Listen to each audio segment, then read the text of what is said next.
Welcome, friends, to a journey into some of the most misunderstood stories in the Bible. We are going to talk about women. Specifically, we're talking about the women who often get labeled as bad, scandalous, just plain notorious. These are the names you might have heard in hushed tones or seen used as cautionary tales. But how well do we really know their stories? Are they as simple as they seem? Today, we're going to find out by playing a little game. I'm going to give you a quick quiz, a little taste of what's to come. Don't worry about getting it right or wrong just yet. This is just to get our minds turning and our curiosity flowing. Let's dive right in with our first question. Here it is. Which of the following women was not punished by God for her actions? A. Eve, who ate the forbidden fruit. B. Lot's wife, who looked back at Sodom. C. Rahab, who was a prostitute in Jericho. Think about it for a moment. We have disobedience, a moment of weakness, a profession that was scandalous in its own right. Each one seems like a candidate for divine judgment, but the biblical text tells a very different story for one of them. We will reveal the answer later on in our journey today, so hold on to your guess. Ready for another one? This question is about a woman whose name has become synonymous with betrayal. The question is, what was Delilah's primary motivation for betraying Samson? A. Political loyalty to her people, the Philistines. B. A massive payment of silver. C. Personal revenge for a past wrong Samson committed against her. This is a story about power, passion, and a very famous haircut. But the reasons behind the betrayal are often debated. Was she a patriot, a greedy traitor, or something else entirely? We'll untangle this web later. These are the kinds of questions we will explore together as we look past the labels. And for our final sneak peek question, let's jump to the New Testament. Which scandalous woman did Jesus praise for her great faith? A. The woman at the well who had 5 husbands. B. Sapphira, who lied to the Holy Spirit. C. Jezebel, the foreign queen who promoted idol worship. Their stories are filled with drama and controversy, yet one of them received a direct and powerful commendation from Jesus himself, turning her scandalous reputation completely on its head. Are you starting to see how these stories might be more complex than you first thought? So, what exactly are we doing here today? This isn't about judging these women. Instead, it's about getting to know them, reading their stories with fresh eyes and maybe a little more empathy. Our goal is to be respectful to the biblical text while also being honest about the drama, the messiness, the humanity. We are going to have some fun, challenge some assumptions, and learn a few things along the way.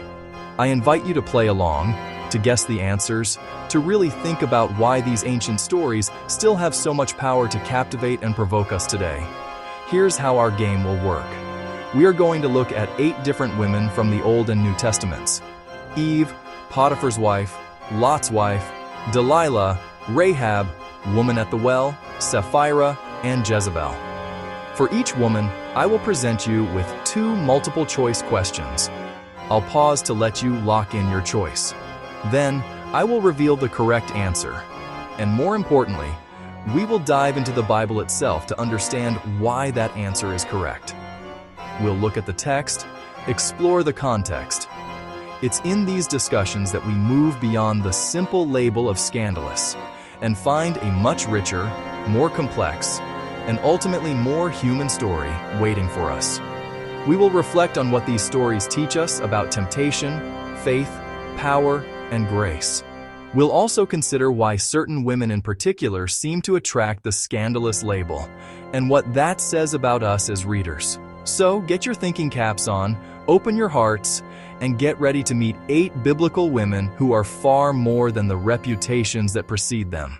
Let's begin our journey. We begin our journey at the very start of the human story, in a garden of perfection. Here we meet Eve, a name that means life, living.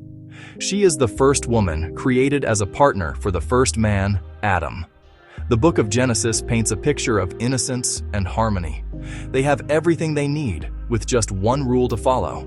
They can eat from any tree in the garden except for one. the tree of the knowledge of good and evil. Genesis describes her creation from Adam's side, a detail often interpreted to signify partnership and equality. She is a helper, ezer kenegdo, a strong, essential support. She is intelligent and communicative. When the serpent approaches her, she doesn't just listen passively. She engages in a theological debate, quoting God's command and considering the serpent's counter-argument. This is a woman with a mind of her own, capable of complex thought and reasoning. Before we jump to the fall, it's important to sit with this image of Eve. She is faced with a compelling argument that questions God's goodness. It's a temptation that appeals not just to appetite, but to the desire for knowledge and self-improvement. As we approach our first question about her, let's remember this complex portrait. Eve, the mother of all living, standing at a cosmic crossroads with the fate of humanity resting on her choice.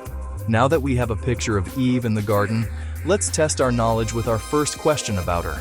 This question focuses on the moments leading up to the fateful bite. Here it is. According to the serpent in Genesis 3, what was God's primary reason for forbidding the fruit? A. The fruit was poisonous and would cause them to die instantly. B.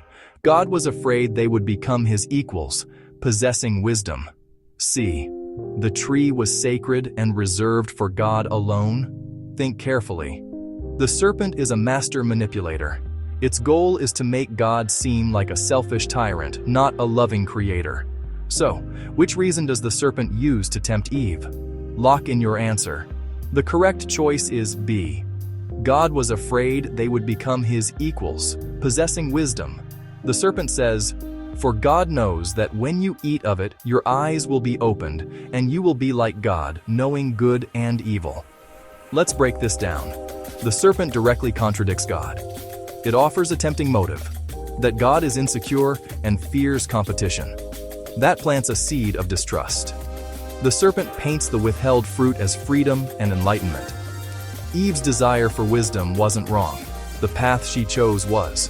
She trusted the serpent over God. A subtle but profound shift. Our next story takes us from the dawn of creation to a city teetering on the brink of destruction. We are in Sodom. Here we meet a woman who is never given a name in the Bible. She is known to us only by her relationship to her husband. She is Lot's wife. God is about to rain down fire and brimstone, and this family is being given a last-minute chance to escape. Their instructions are urgent and specific. The angels tell them, "Escape for your life. Do not look behind you. Escape to the hills, lest you be swept away." The command is clear. Flee. Don't stop. And whatever you do, don't look back. As the family flees and the destruction begins, the Bible tells us, "But Lot's wife, behind him, looked back, and she became a pillar of salt." It is a shocking and sudden end, a stark illustration of the consequences of a single, seemingly small act of disobedience. Her story served as a powerful lesson. The question is this: in the New Testament, who uses the story of Lot's wife as a warning? A. The Apostle Paul, in a letter about leaving a life of sin. B. Jesus, in a discourse about the end times. C. Peter, in a sermon about God's judgment. Lock in your answer now. The correct answer, B. Jesus in a discourse about the end times. In Luke, Jesus prepares his disciples for his return. He describes a time of sudden upheaval. Then he says simply, "Remember Lot's wife." Jesus warns, no hesitation, no turning back. Her story becomes a metaphor for attachment to worldly things. Her backward glance symbolizes a divided heart, longing for a life now being judged and left behind. Our journey now takes us into the opulent world of ancient Egypt. Here, in the household of a high-ranking official, we encounter another unnamed woman. She is known only by her husband's title, Potiphar's wife. Into this powerful household comes a young Hebrew slave named Joseph. His competence and good looks attract the attention of his master's wife. The text is direct. She cast her eyes on Joseph and said, "Lie with me." This is a direct command from a woman in a position of immense social power. Joseph, guided by his loyalty to both God and his master, repeatedly refuses her. This is not a single incident, but a relentless campaign of harassment. This leads us to our first question about this formidable character. When lying to Potiphar, whom did his wife primarily blame for the incident? Was it A, Joseph, for his supposed aggressive assault, B, Potiphar himself, for bringing a Hebrew slave into the house, or C, the household servants, for not intervening? Lock in your answer. The correct answer is B, Potiphar himself, for bringing a Hebrew slave into the house. It's a subtle but brilliant piece of manipulation. The Hebrew servant whom you brought to us came in to me to laugh at me. This enrages Potiphar and leaves him little choice but to react harshly against Joseph to reassert his own authority and honor. Her lie is a carefully constructed weapon designed to cause maximum damage. From Egypt, we travel to the Sorek Valley in the land of the Philistines. Here we meet one of the most infamous women in the entire Bible, Delilah. Her name has become synonymous with a treacherous, seductive woman who uses her charms to destroy a strong man. That man is Samson. The lords of the Philistines, unable to defeat Samson by force, see this relationship as their golden opportunity. They ask her to entice him and discover the secret of his strength. Her task is to become a spy. She uses emotional manipulation, nagging, and accusations of false love to wear Samson down. She probes and prods, testing him 3 times with false answers before he finally breaks. So, here is our question. What was Delilah offered as payment for discovering the secret of Samson's strength? Was it A, a royal title and marriage to one of the Philistine lords, B, a large estate with vineyards and olive groves, or C, a significant sum of silver from each of the lords? Make your choice.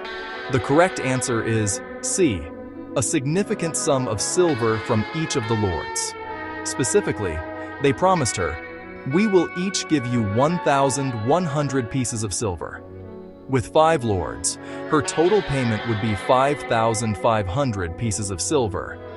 This was an astronomical fortune. The Bible places the emphasis squarely on the money. Delilah's motive is financial gain. She coldly and methodically chooses a massive fortune over the love of a man. Rahab is a study in surprise. She is a Canaanite woman. She is a prostitute. She lives in Jericho. The Israelites are outside, preparing to take the city. Spies from Israel sneak into Jericho, and Rahab hides them on her roof. I know that the Lord has given you the land. Question 1. What did Rahab use to signal the spies to spare her household? A, a white flag of surrender. B, a scarlet cord in her window. C, a bowl of oil on the roof. The correct answer is B, a scarlet cord in her window. This cord marks her house during the city's destruction. It is simple and vivid. It becomes the seal of her faith and the means of rescue. Question 2. How is Rahab remembered in the New Testament? A, as a cautionary tale against foreigners. B, as an example of faith and works. C, as a prophetess who predicted Jesus. The correct answer is B, as an example of faith and works. The Epistle of James points out that her faith was shown in action. She hid the spies and helped them escape. Her deeds completed her faith and saved her family. The woman at the well appears in John 4. She meets Jesus at noon. She is a Samaritan, a woman with a complicated relationship history. Jesus speaks to her across cultural barriers, asking for water and offering her living water. Their conversation moves from daily needs to deep spiritual truth. He reveals knowledge about her life, and she recognizes him as a prophet, and then as the Messiah. This encounter changes everything for her. She leaves her water jar behind, runs into town, and tells people about Jesus. She becomes one of the earliest evangelists in the Gospels. The woman moves from private shame to public witness. Question 1. How many husbands did the woman at the well say she had? A, 1 husband who left her. B, 5 husbands and the man she lives with is not her husband. C, she does not mention any past marriages. The correct answer is B, 5 husbands and the man she lives with is not her husband. This detail reveals her social judgment and personal pain. It matters because Jesus does not shame her. He speaks truth, but also offers a new source of life. Question 2. What effect did the woman's testimony have on her town? A. They laughed and dismissed her.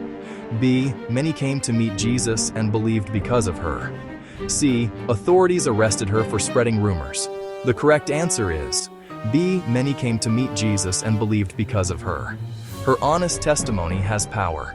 Her story encourages believers to share what they know, even from places of shame. Our next story takes us into the heart of the early church, a time of radical generosity. Believers were selling their property and bringing the money to the apostles to be distributed to anyone in need.